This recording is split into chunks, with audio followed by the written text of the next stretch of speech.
पांचजन्य के इस digital platform पर आपका स्वागत है। मैं हूं तृप्ति। चंद्रयान 3 की सफलता ने इतिहास क्या रचा। इसरो और देश के वैज्ञानिकों के इतिहास के नाम पर इस सफलता का श्रेय लेने की राजनीतिक पार्टियों में होड़ सी लग गई है। अब चूंकि इस समय देश के प्रधानमंत्री नरेंद्र मोदी हैं और उनके शासनकाल में चंद्रयान 3 सफल हुआ है और मौसम चुनावी है, ऐसे में दुनिया भर में प्रधानमंत्री मोदी के शासनकाल में मिली इस उपलब्धि की तारीफें हो रही हैं।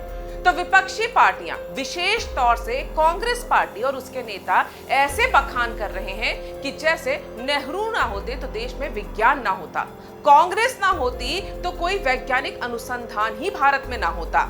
इसरो और देश में वैज्ञानिक अनुसंधानों का श्रेय लेने की दौड़ में कांग्रेस ने भारत के उन प्रतिभाशाली वैज्ञानिकों की रहस्यमय मौत के मामले को पीछे छोड़ दिया है, या कहें कि छुपा दिया, जो इनके शासनकाल में हुई थी और आज भी ये रहस्यमय बनी हुई हैं। क्या आप जानते हैं कि कांग्रेस शासनकाल में देश के कई परमाणु वैज्ञानिकों की रहस्यमय तरीके से मौत हो गई थी। उससे भी ज्यादा हैरान करने वाली बात यह है कि इनकी जांच में कभी भी कुछ भी निकलकर नहीं आया और इसके लिए जिम्मेदार कौन था, ये आज तक नहीं पता चला। होमी जहांगीर भाभा भारत के एक प्रमुख वैज्ञानिक और स्वप्न दृष्टा थे, जिन्होंने भारत के परमाणु ऊर्जा कार्यक्रम की कल्पना की थी। उन्होंने मुट्ठी भर वैज्ञानिकों की सहायता से मार्च 1944 में नाभिकीय ऊर्जा पर अनुसंधान शुरू किया था। उनकी मौत भी 1966 में रहस्यमय तरीके से हुई थी। इसके बाद कई साल तक कांग्रेस की सरकार सत्ता में रही, लेकिन कभी कोई जांच नहीं हुई और उनकी मौत का रहस्य आज भी रहस्य बना हुआ है। चलिए, अगर ये बात पुरानी है तो अब हम हाल की बात करते हैं। क्या आप जानते हैं कि साल 2009 से 2013 के दौरान देश के 11 प्रतिभाशाली वैज्ञानिकों की रहस्यमय मौत हुई है, जिसकी जांच तो छोड़िए, खबर तक के बारे में देश के लोगों को ठीक से पता नहीं है। ये यूपीए शासनकाल था, जिसकी मुखिया सोनिया गांधी थी और प्रधानमंत्री मनमोहन सिंह थे। एक एक करके आपको इन वैज्ञानिकों की रहस्यमय मौत के बारे में बताते हैं। सबसे पहले बात करते हैं लोकनाथन महालिंगम की। कर्नाटक के कैगा एटॉमिक पावर स्टेशन में ये काम करने वाले 43 साल के लोकनाथन महालिंगम बेहद प्रतिभावान परमाणु वैज्ञानिक थे। जून 2008 में वो एक दिन अपने घर से मॉर्निंग वॉक के लिए निकले और फिर कभी भी वापस नहीं लौटे। 5 दिन बाद उनका शव पास के जंगलों में मिला। डीएनए टेस्ट की रिपोर्ट जारी होने से पहले ही आनन फानन में उनका अंतिम संस्कार करवा दिया गया। बताया जाता है कि लोकनाथन देश की सबसे संवेदनशील परमाणु सूचनाएं रखते थे। उनकी रहस्यमय मौत की जांच के नाम पर सिर्फ और सिर्फ अब संदेह है।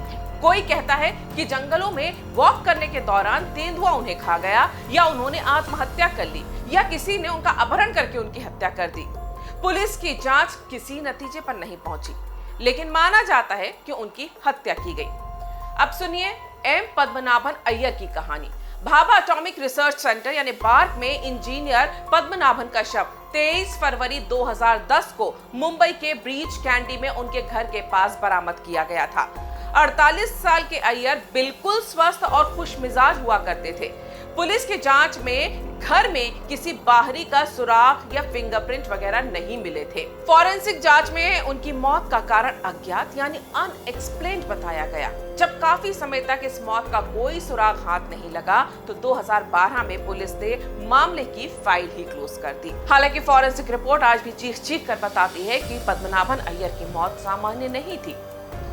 के जोशी और अभी शिवम की बात करते हैं। भारत की पहली परमाणु पनडुब्बी आईएनएस अरिहंत के ये दोनों इंजीनियर बेहद संवेदनशील प्रोजेक्ट से जुड़े हुए थे। अक्टूबर 2013 में विशाखापट्टनम नौसैनिक यार्ड के पास पेंडुरुति के पास उनका शव रेलवे लाइन पर पड़ा मिला था। मौके पर मौजूद लोग इस बात से हैरान थे कि वहां से कोई ट्रेन भी नहीं गुजरी थी। शवों को देखकर ये भी लग रहा था कि वो ट्रेन से नहीं कटे हैं। के जोश की उम्र सिर्फ 34 साल थी और अभी शिवम 33 साल के थे। रेलवे पुलिस की जांच में हत्या का कोई सुराग हाथ नहीं लगा। हैरानी की बात है कि देश के इतने महत्वपूर्ण काम में जुटे इन दो नौजवान वैज्ञानिकों की मौत की जांच कभी किसी बड़ी एजेंसी से नहीं करवाई गई। उमंग सिंह और पार्थ प्रीतम, ये दोनों युवा वैज्ञानिक 29 दिसंबर 2009 को भाभा एटॉमिक रिसर्च सेंटर यानी बार्क के रेडिएशन एंड फोटोकेमिस्ट्री लैब में काम कर रहे थे। दोपहर के बाद रहस्यमय तरीके से लगी एक आग में झुलसकर दोनों की मौत हो गई। फॉरेंसिक जांच रिपोर्ट के मुताबिक लैब में ऐसा कुछ नहीं था जिसमें आग लगने का डर हो। रिपोर्ट में साफ इशारा किया गया था कि मौत के पीछे कोई षड्यंत्र है। उमंग मुंबई के रहने वाले थे, जबकि पार्थ बंगाल के। बाद के तब के डायरेक्टर श्री कुमार बनर्जी ने फोन करके तब के राष्ट्रीय सुरक्षा सलाहकार M.K. नारायणन और प्रधानमंत्री कार्यालय के अधिकारियों को इस घटना की जानकारी दी, लेकिन आश्चर्यजनक तरीके से तब की सरकार ने इसे गंभीरता से लिया ही नहीं। इसमें भी संदेह की ढेरों वजह थी। इस लैब में कुल 5 वैज्ञानिक काम करते थे। उस दिन बाकी 3 छुट्टी पर थे। उमंग और पार्थ परमाणु रिएक्टरों से जुड़े एक बेहद संवेदनशील विषय पर शोध कर रहे थे। लैब में आग बुझाने में फायर ब्रिगेड को पूरे 45 मिनट लगे थे, क्योंकि आग ऐसी थी जो बार बार किसी चीज से भड़क रही थी, इसलिए उसे बुझाने में काफी मशक्कत करनी पड़ रही थी। जबकि किसी सामान्य पदार्थ की आग पानी के संपर्क में आते ही बुझ जाती है। बाद में जब दोनों वैज्ञानिकों के शव निकाले गए तो वो पूरी तरह से राख बन चुके थे। ये रहस्य बना रहा कि आग किस चीज से लगी थी, जिसकी गर्मी इतनी थी कि महज थोड़ी ही देर में 2 शरीर पूरी तरह से जलकर राख हो गए। मोहम्मद मुस्तफा के बारे में अब आपको बताते हैं। कलपक्कम के Indira Gandhi centre for atomic research यानी IGCAR के साइंटिफिक असिस्टेंट मोहम्मद मुस्तफा की डेड बॉडी 2012 में उनके सरकारी घर से बरामद की गई थी। इनकी उम्र सिर्फ 24 साल थी। ये तमिलनाडु के कांचीपुरम के रहने वाले थे और ये काफी तेज दिमाग थे। पुलिस रिपोर्ट के मुताबिक मुस्तफा की हथेली की नस कई बार किसी धारदार हथियार से काटी गई थी।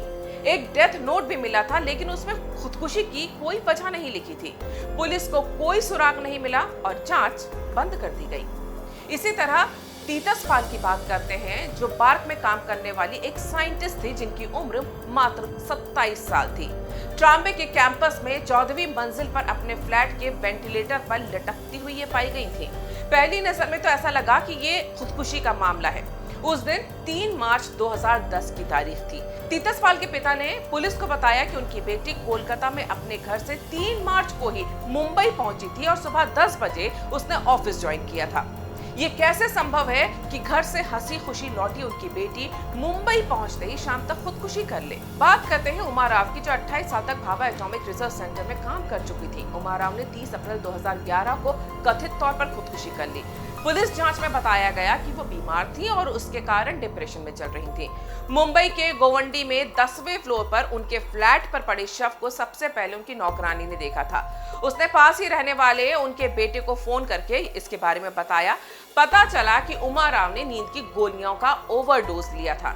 सुसाइड नोट में उन्होंने डिप्रेशन को ही कारण बताया था, जबकि परिवार, पड़ोसियों और जितने भी उनके जानकार या साथ करने वाले वैज्ञानिक थे, उनका यही कहना था कि उमा राव में डिप्रेशन के कोई लक्षण नहीं थे। वो उस उम्र में भी नौजवानों की तरह काम करती थी। डालिया नायक कोलकाता के Saha institute of nuclear physics की सीनियर रिसर्चर डालिया नायक ने अगस्त 2009 में रहस्यमय तरीके से खुदकुशी कर ली। पता चला कि उन्होंने मर्क्यूरिक क्लोराइड पी लिया था और उनकी उम्र सिर्फ 35 साल थी।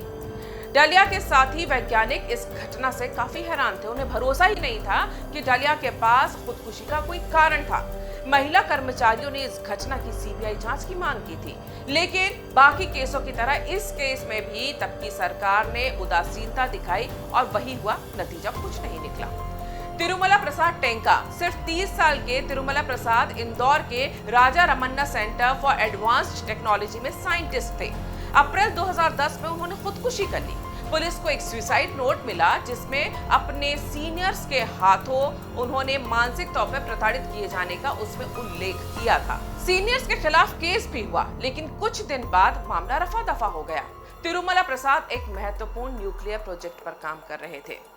ये सवाल उठा कि प्रताड़ना आखिर क्यों और किस तरह की गई थी, लेकिन कोई जवाब आज तक नहीं मिला। आज कांग्रेस के नेता जो नेहरू के नाम पर वैज्ञानिकों का श्रेय लेने के लिए कूद रहे हैं, क्या उन्हें यह नहीं बताना चाहिए कि सोनिया गांधी की अगुवाई वाली यूपीए के प्रधानमंत्री मनमोहन सिंह की सरकार ने इन वैज्ञानिकों की मौतों की सही वजह पता करने की कभी भी कोई जरूरत क्यों नहीं समझी? साथ ही ये भी प्रश्न उठता है कि कांग्रेस की सरकार के उस दौर में कौन से वो गोदी मीडिया थे जिसने देश के वैज्ञानिकों की एक के बाद एक हो रही रहस्यमय मौतों की खबर को ऐसे दबा दिया जैसे कोई राज छुपाया जाता हो। आपका हमारा वीडियो कैसा लगा? अगर आपको ये वीडियो पसंद आया है तो कमेंट करें, लाइक करें, शेयर करें और इस चैनल को सब्सक्राइब जरूर करें। धन्यवाद।